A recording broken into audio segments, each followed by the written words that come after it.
Aloha and welcome to today's online training, introducing the Revamped 2018 ANA Funding Opportunity Announcements, a resource of the Administration for Native Americans. Today's free national webinar is being presented by Ka'ana Ni'au LLC, operators of ANA's Pacific Region Training and Technical Assistance Center. My name is Matthew Ng, and I am the Technical Assistance Specialist here at the Pacific TTA Center. And on behalf of us here and ANA, I'd like to thank you all for joining today's session. So ANA, or the Administration for Native Americans, is a U.S. federal agency with a mission to promote self-sufficiency for Native Americans and Pacific Islanders by providing discretionary grant funding for community-based projects and training and technical assistance to eligible tribes and Native organizations.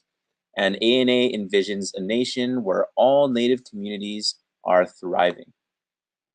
Today, we are lucky to have Ms. Mia Strickland here to provide some opening remarks on behalf of ANA. As the Director of the Division of Program Operations, Mia works with the program specialists to monitor ANA's portfolio of grantees and also manage the annual new award process. Mia Strickland played an integral role in coordinating and overseeing the drafting of the 6 updated FOAs in coordination with a team of dedicated and talented ANA staff members. She has more than 15 years of professional experience in grants management and financial assistance policy, and previously held positions at the U.S. Department of Homeland Security, the U.S. Department of Health and Human Services, Office of the Secretary, and she's gained invaluable experience in grants management and operations while working in the private sector of the American Indian Higher Education Consortium, a nonprofit organization representing the nation's tribal colleges and universities, and also as a government contractor that supported the grant award process for multiple federal agencies. She is a member of the Lumbee tribe of North Carolina and is the mother to one son whose name is Dakota. She is the oldest daughter of W.J. and Barbara Strickland, both enrolled members of the Lumbee tribe. Mahalo, Mia, for providing a few words of insight about ANA's exciting new FOAs as we kick off this grant application season. Mia? Thank you for that kind introduction, Matt. On behalf of Acting Commissioner Stacey Akafee, I send greetings from Washington, D.C. to all the webinar participants and prospective applicants for ANA's FY18 funding opportunity announcements. ANA is thrilled to finally publish our FY18 FOAs on February the 6th. Although that was later than we'd originally planned. But it wasn't for lack of trying. ANA staff have been working for the last 18 months to reinvent our FOAs in order to get to stronger project designs. We also wanted to have a paradigm shift and move away from the problem and the need or deficit-based woe is me way of thinking in framing the project. So instead, we know our communities are resilient and strong in so many ways, and we also know our Native communities have a vision of where they want to be and what they want to achieve. The ANA project framework, as introduced in our FY18 FOAs, allows the applicant to shape their project around their long-term community goal, tell us what specific conditions are present, and articulate the specific project goal to be achieved, if funded, to move their community towards their long-term community goal. We've very much crafted the project framework so that they logically align with all of the required application elements. We also ensured that the project description aligns with the associated evaluation criteria. Therefore, if it's asked in the beginning of the application, in the project description, there's a respective evaluation criteria for the reviewers to assess how well the applicant responded. ANA's authorizing statute, the Native American Programs Act of 1974, gives us the authority to make financial assistance awards to Native communities. And because of NAPA, we're also required to provide notice to the public when we have changes in policy and how we administer our programs. ANA fulfilled this requirement by publishing a notice of public comment in the Federal Register on August 14, 2017, where we identified the changes ANA proposed to make in our FY18 FOAs. Our acting commissioner, Stacey Akafee, held a tribal consultation call with tribal leaders to also discuss the proposed changes, and she also met with the Secretary's Tribal Advisory Council and the ACF Tribal Advisory Council. ANA finalized the changes through a notice of final issuance, which was published in the Federal Register on November the 6th, 2017. And of course, the full extent of those changes are now available in the published FOAs. With input from ANA program specialists, impact evaluators, our training and technical assistance providers, ANA had a team of FOA drafters that worked diligently over the past year to revamp the FOAs. I'd like to acknowledge the FOA drafting team, which was led by Christina Clark and included other program specialists, Jill Kane and Shane Lors, and Jordan Daniel, who's no longer with ANA. And from the Division of Program Evaluation and Planning, PEP, the team members included Diana Gates and William Post. Drafting 6 different documents that received numerous edits through the approval process was no small task, so they should all be commended for their dedication to the effort. But we really wanted to strengthen the applications and get results-oriented projects by updating the evaluation terminology, aligning the project description to evaluation criteria, creating a paradigm shift from deficit-based to a strengths-based framework, and also including a scoring guide to help ensure a more equitable distribution of point values during the panel review process. While these changes may take a year or two to get used to, we intend to keep this new framework for a long time. So best of luck to all of you. We look forward to reading your applications after April the 9th. And now back to Matt. Thanks so much, Mia, and thanks for that context on, how the framework has been changed in such a positive way. So 2 trainers from the Pacific region will be presenting today's session. Shisa Kahaunaele is a new addition to our team here at the Pacific TTA Center and serves as our outreach and project specialist. She uses her 6+ years of technology experience to make her dream of helping Native people come true. She is Native Hawaiian from Anahola on the moku of Kamawailualani.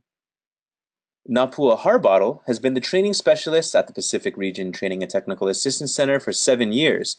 Most recently, Napua helped develop the 2018 pre-application manual based on the new FOAs and is leading pre-application training across the Pacific, familiarizing Native community serving organizations with the new FOA requirements. Napua is a Native Hawaiian from Honolulu, Hawaii, and a practitioner of Hawaiian natural medicine, La'au Lapa'au. At this time, I'd like to pass it to Napua to kick off today's formal presentation. Napua? Thank you, Matt, for that introduction, and welcome everyone to today's webinar. In today's training, we're focusing on ANA's newly published funding opportunity announcements, or FOAs, which kick off this year's 60-day application period. To help you apply for an ANA grant, this training will focus on 3 primary objectives.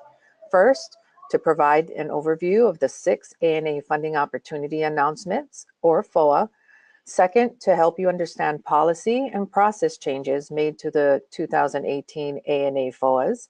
And finally, to introduce the ANA project framework and new application content requirements.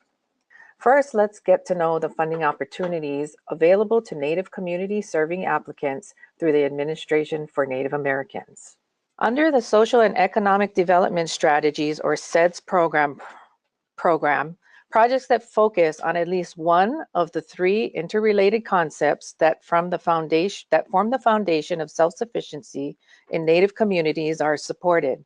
These include social development projects that promote health, well-being, and Native American culture, economic development projects that foster diverse economies, provide jobs and business opportunities and economic well-being, and governance projects that assist tribes, villages, and Native American organizations to build capacity, resulting in local control of resources. The purpose of the SEDS Alaska program is to provide funding for projects designed to enhance governance capacity for Alaska Native villages and their governments through the ability to exercise local control and decision-making, and to develop and enforce laws, regulations, codes, and policies that reflect and promote the interests of community members. The purpose of the Native American Language Preservation and Maintenance Program is to assist Native Americans in ensuring the survival and vitality of Native American languages.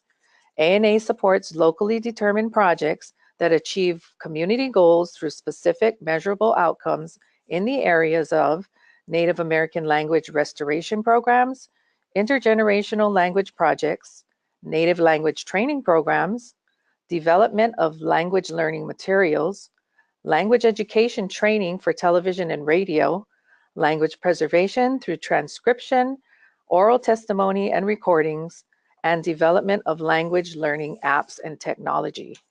For the Native American Language Preservation and Maintenance Esther Martinez Immersion Program, or EMI, this program is to provide financial assistance to community-driven projects designed to preserve Native American languages through language nests and language survival schools. The EMI program focuses support for projects that are based in teaching and building capacity, specifically for language immersion instruction. Grants funded under all language and preservation programs will have a start date of July 1st. The ERE program is designed to support projects that develop and/or strengthen tribal regulatory programs and laws for the environment, whereby enhancing the ability for tribal governments to provide effective stewardship over lands, water, and air that encompass their Native communities. The ERE program supports the principle that projects must follow tribal cultural preservation and natural resource management priorities in order to achieve environmentally healthy, sustainable American Indian and Alaska Native communities. And lastly, iLead is a special initiative established under the SEDS program that supports community-based projects and emphasizes resiliency in youth ages 14 to 24. iLead projects must align with at least one of the 4 domains, which include Native Youth Leading, which involves empowering Native youth and fostering leadership tied to governance, Native Youth Connecting, which focuses on building positive identity, community connections, and social emotional health, Native Youth Learning, which would be projects that support educational success tied to social development, and Native Youth Working, which supports workforce readiness and economic development.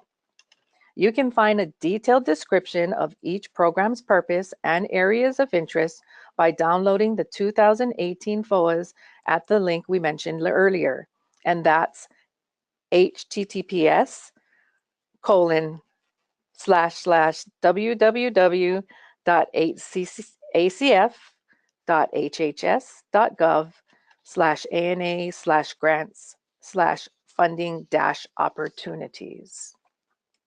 44 total awards are expected in this year's funding cycle, and this is how they break down. Under the SEDS program, 18 awards are expected, totaling $7.1 million.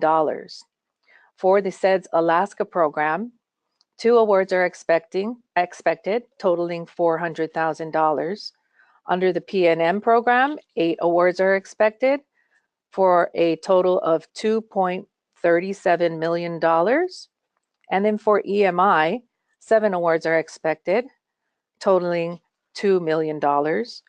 Under ERE, 2 awards are expected, adding up to $600,000.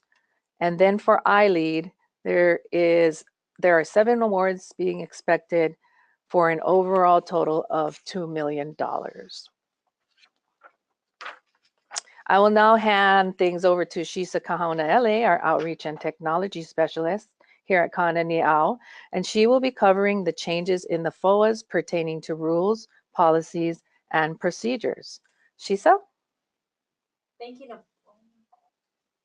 Napua. For those of you who have applied for an ANA grant in the past, you'll notice that this year's funding opportunity announcements will be a little different. In this section, we'll look at changes made to rules, policies, and procedures found in the ANA FOAs. The first change is perhaps the biggest, a fundamental alteration to ANA's project framework. This year, ANA has adopted a strength-based approach to its project design. As Mia mentioned earlier, instead of focusing on a problem statement, this year's grant framework will start with a long-term community goal, allowing Native communities to propose projects that focus on breaking down barriers to advancing self-determined community visions. The new framework prioritizes community-based projects that describe how the purpose project relates to community priorities and how the community was involved in the development of the project and how they will be involved in the implementation and sustainability of that project.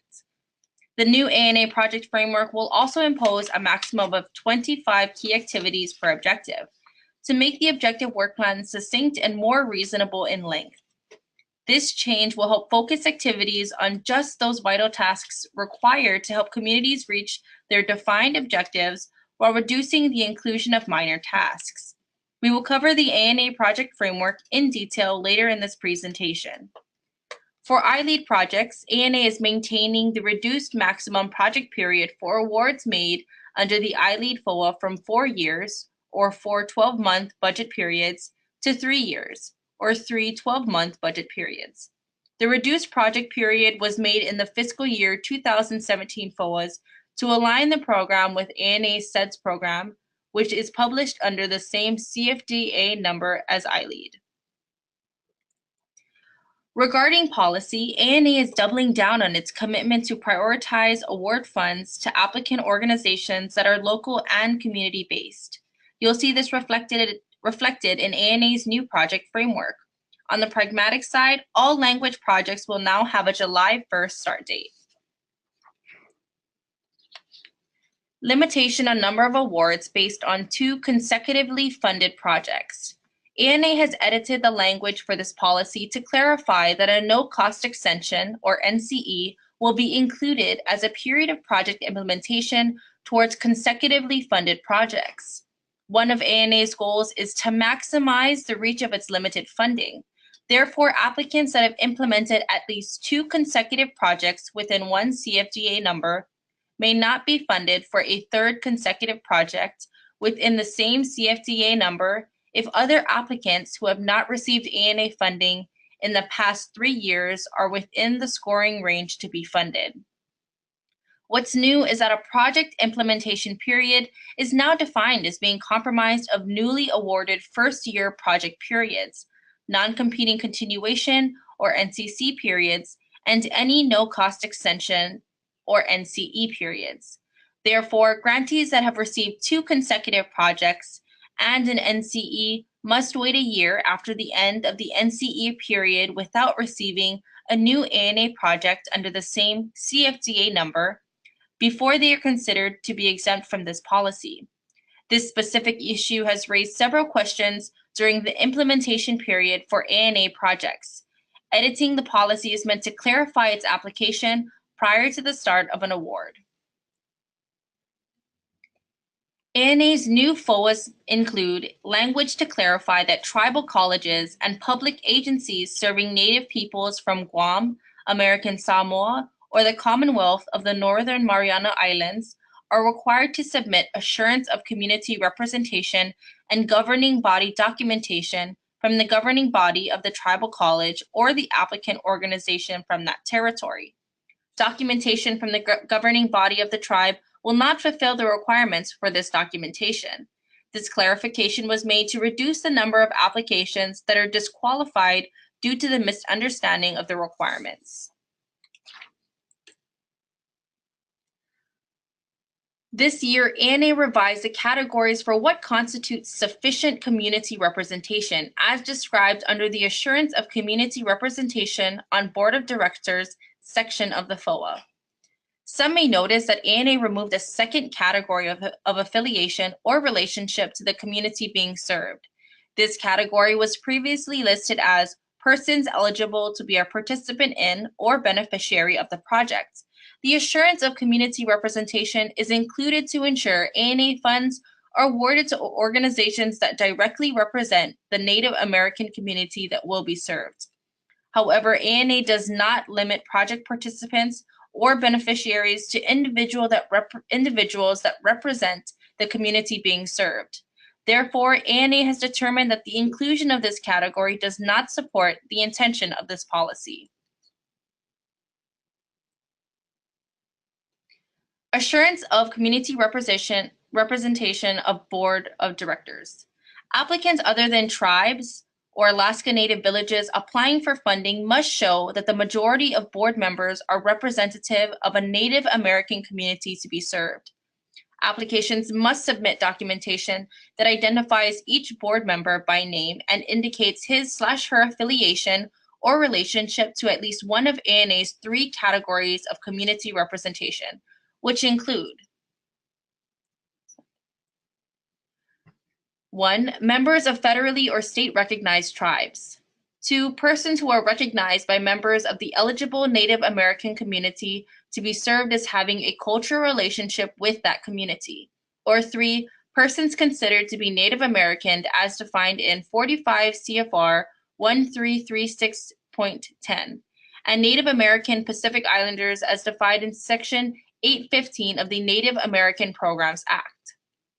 Applicants that do not include this documentation will be considered non-responsive, and the application will not be considered for competition. See Section 4.2, Project Description, Additional Eligibility Documentation. Public agencies serving Native peoples from Guam, American Samoa, or the Commonwealth of the Northern Mariana Islands must include assurance of community representation from the governing body of the organization.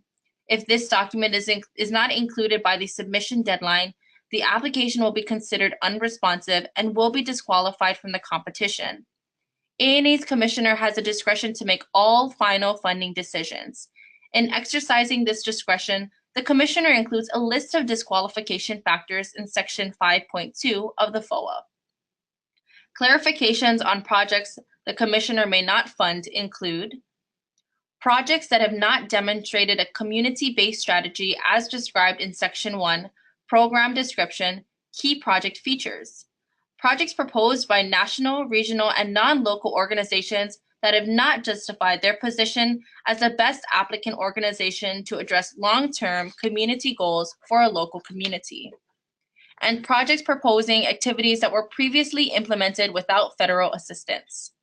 ANA wants to ensure that its limited funding is being used for projects that are not able to secure without other sources of funding for activities that were being previously implemented without support from the federal government.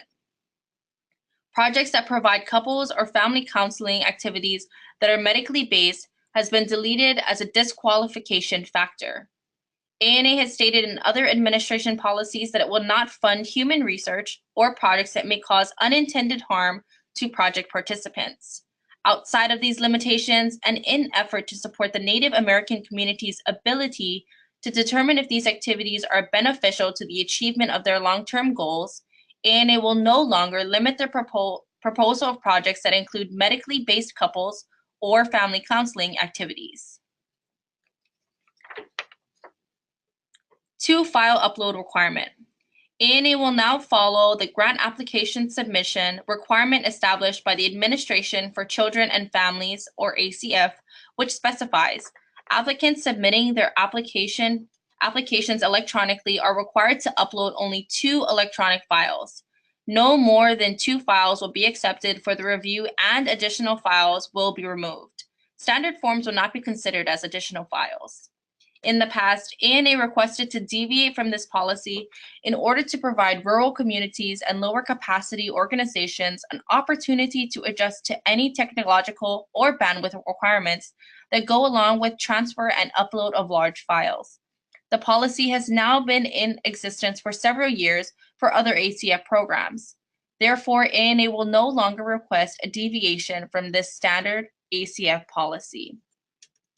That's all I have for changes to rules, policies, and procedures. Let's give it back over to Napua to talk about the ANA project framework and changes to the ANA evaluation criteria. Napua? Thank you, Shisa. As Shisa mentioned, it's time to talk about ANA's brand new project framework and other changes that you can expect to find related to the evaluation criteria.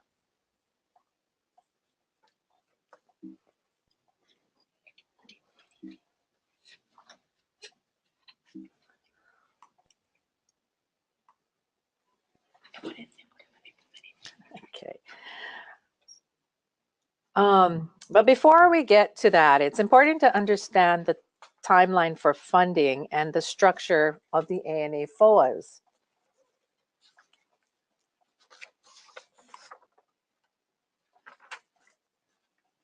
This year's application period is 60 days. This means that from the time the ANA FOAs are published till the time your applications are due, there is a 60-day period in which you have to work on your application and submit it to ANA. So once the FOAs were published on February 6th, the 60-day application period was initiated, which gives you an April 9th deadline. For those of you who are doing math, it does actually add up to 62 days, but the point is that you will have at least 60 days to get your applications ready for submission. Once your ANA applications are submitted, they will be evaluated and scored through an objective panel review process between the months of April and June. For those who are selected for funding, project start dates begin on July 1st for PNM and EMI language projects, and on September 30th for all other funded projects. While each ANA program has the opportunity to provide unique information and criteria related to their specific FOAs, all ANA FOAs follow an Office of Management and Budget approved structural outline as seen on this slide. In section 1 of the FOAs, it describes the program area and also includes the program areas of interest, administrative policies on required travel and limitations on the number of awards, conflict of interest standards, and compliance with background checks.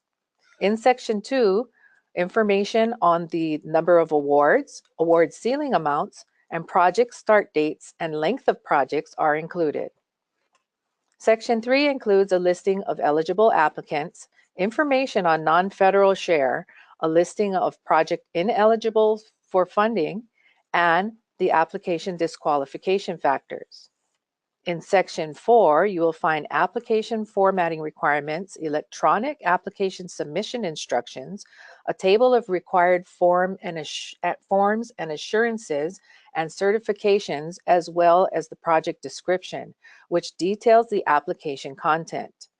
The remainder of Section 4 goes over DUNS and System for Award Management or SAM registrations, the submission dates and times, and funding restrictions. In Section 5, you'll find the evaluation criteria and the point values attributed to each criteria. The balance of this section goes over the review and selection process and the anticipated announcement and federal award dates.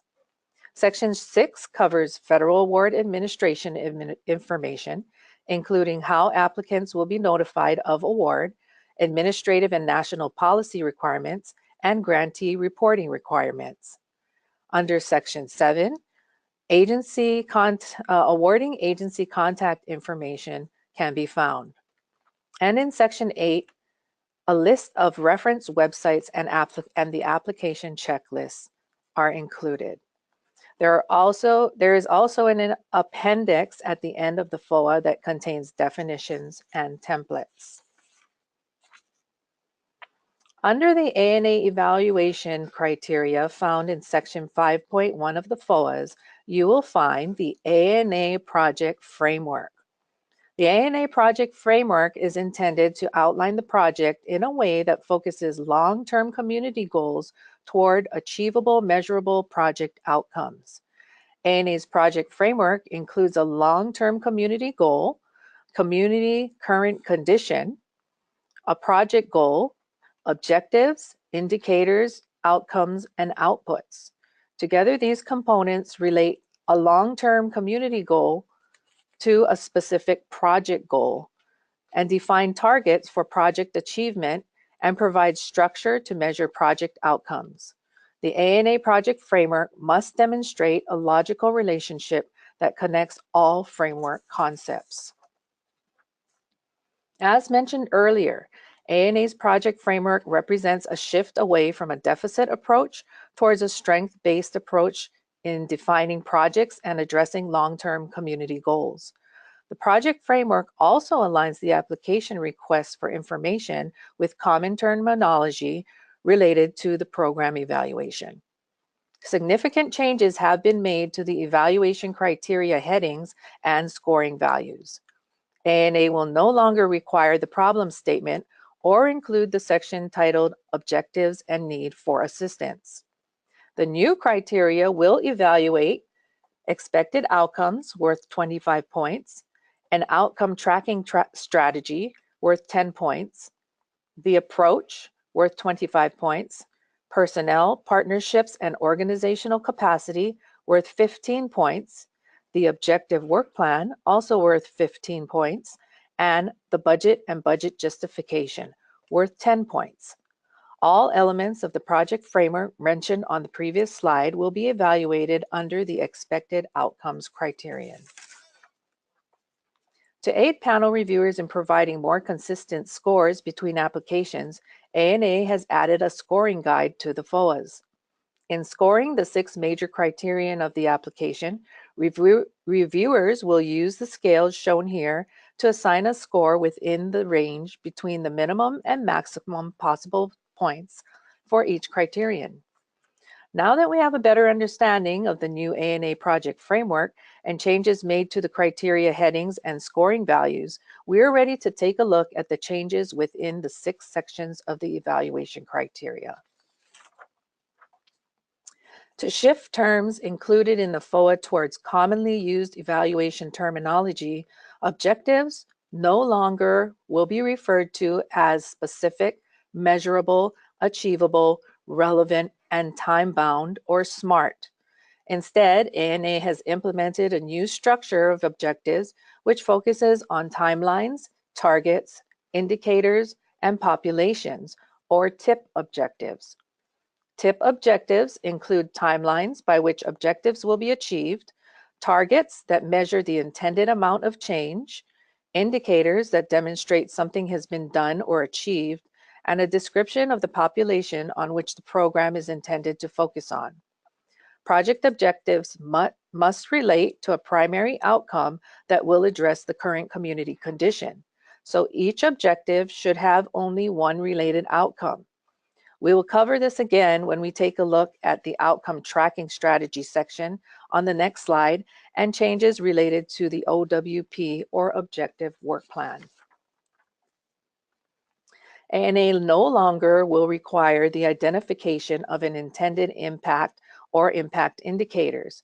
Instead, ANA is requiring an outcome tracking strategy and a project outcome tracker. The outcome tracking strategy is a narrative that must describe the means for measuring each project objective and indicator, when and how the project will collect and manage data, and if the applicant organization will use, develop, and or improve a data management system to collect and assess project data. Seen here is a suggested format for organizing the information needed for the project outcome tracker. Similar to the suggestions included in the FY 2017 FOAs for organizing impact indicators. The project outcomes tracker must state the project goal, project objective, outcome and indicator for the objective, and the means for measuring the indicator. The outcome tracker must also identify benchmarks for the indicator to include the baseline measurement taken at the beginning of the project, targets for the end of each project year, and a 3-year post-project target to reflect project sustainability of the associated outcome. Outputs are tangible products or services that result from actions taken to achieve project objectives and are to be included as part of the outcome tracker.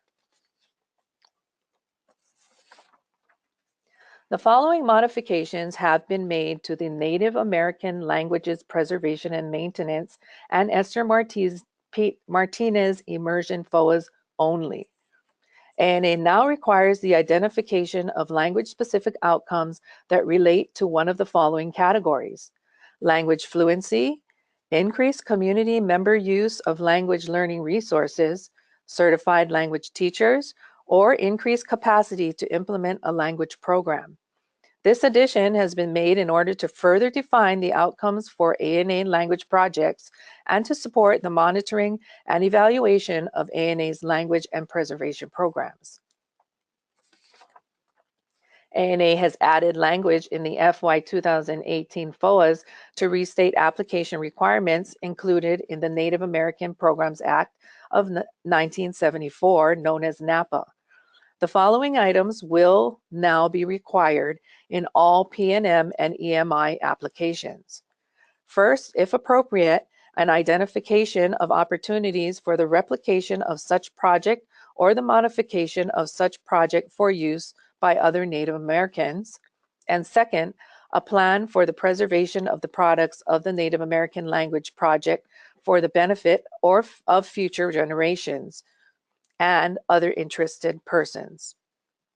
This language was added directly as stated in ANA's authorizing legislation to ensure the applications meet the requirements of NAPA. The native language section of NAPA also does not allow for a cost share waiver, so that option has been dropped from this year's language FOAs. And again, this is only pertaining to the language programs. To prioritize community-based projects, ANA will require information to identify a community-based strategy for project implementation.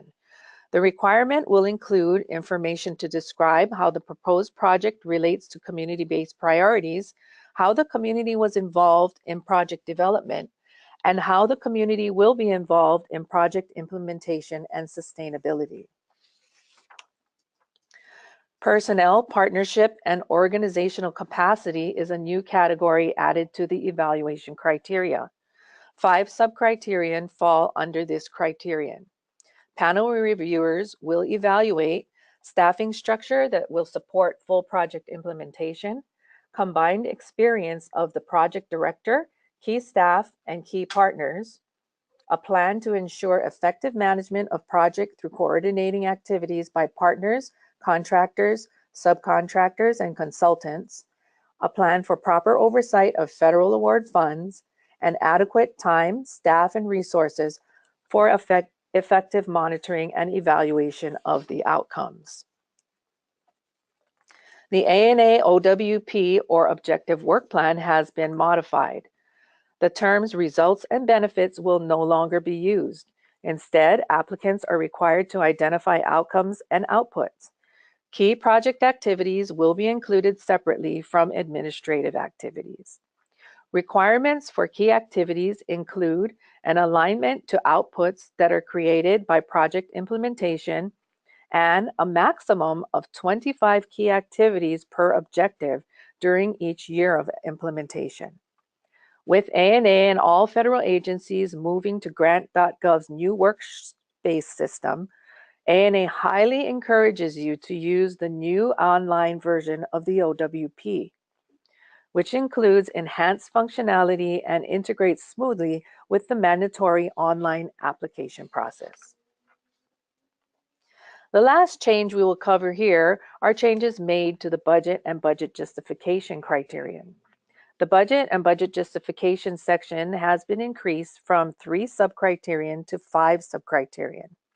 A detailed line item budget and budget justification for all project costs for each project year will still be required, but several components have been added to entail what should be included in the budget narrative.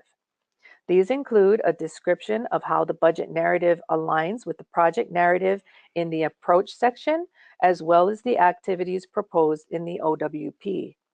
A narrative describing how the requested budget is cost-effective and adequate for all required resources needed for project implementation, and information that demonstrates a commitment of non-federal share contributions.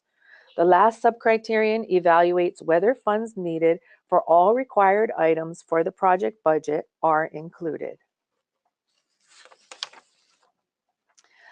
I'm finally going to hand it over to Matt to talk about using the grants.gov workspace to submit your application for an ANA grant. Matt, handing it over to you.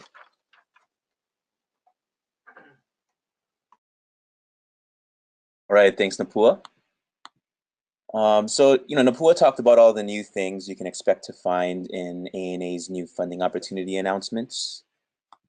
You'll need to address these requirements in order to come up with a winning ANA grant application. So finally, let's talk about how to submit your application for an ANA grant.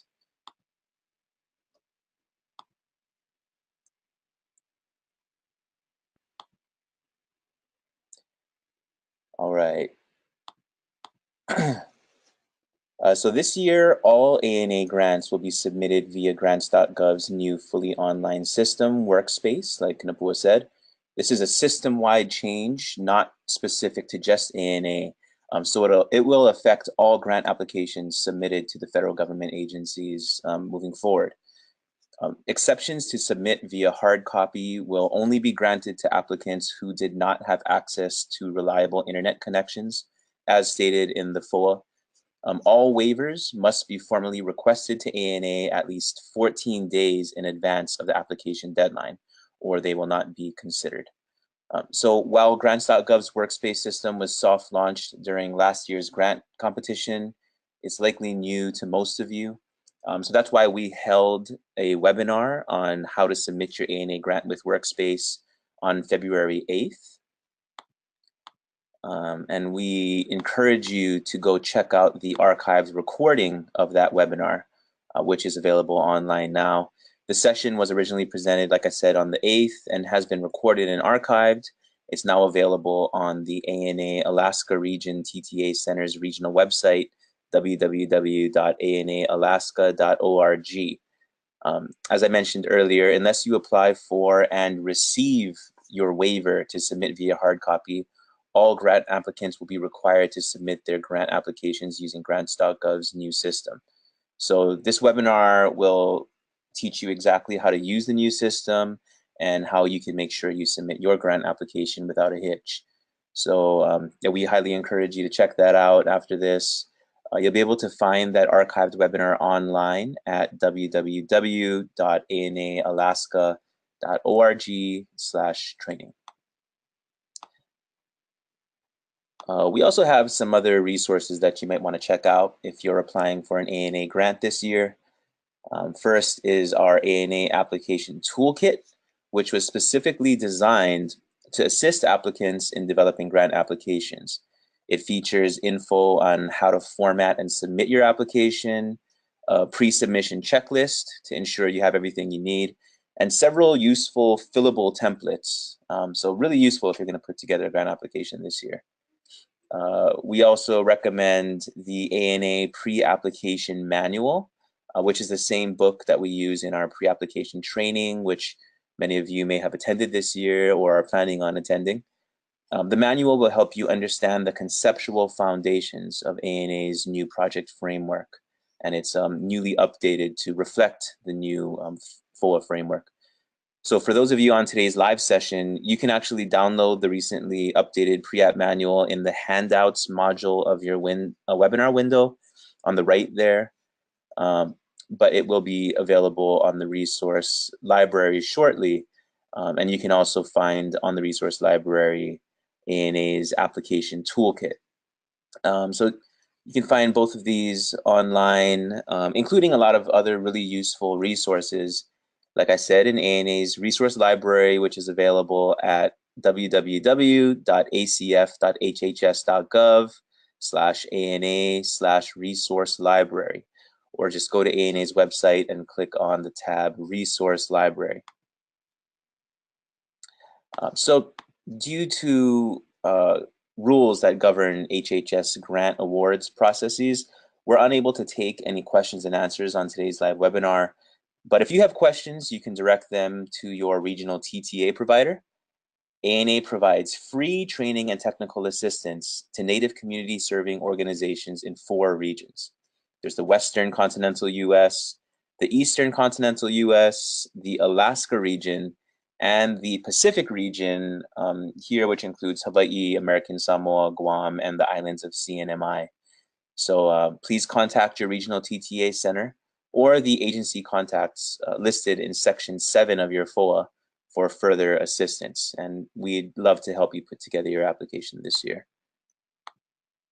So with that, I'd like to thank you for attending today's session. Just to let you know, this session has been recorded and will be available to view online shortly if you'd like to review anything that was presented today. Of course, also feel free to contact your regional TTA center. If you'd like to apply for a grant from the Administration for Native Americans, please visit them online, www.acf.hhs.gov ANA/grants/funding opportunities. And that's where you can download all of your FOAs.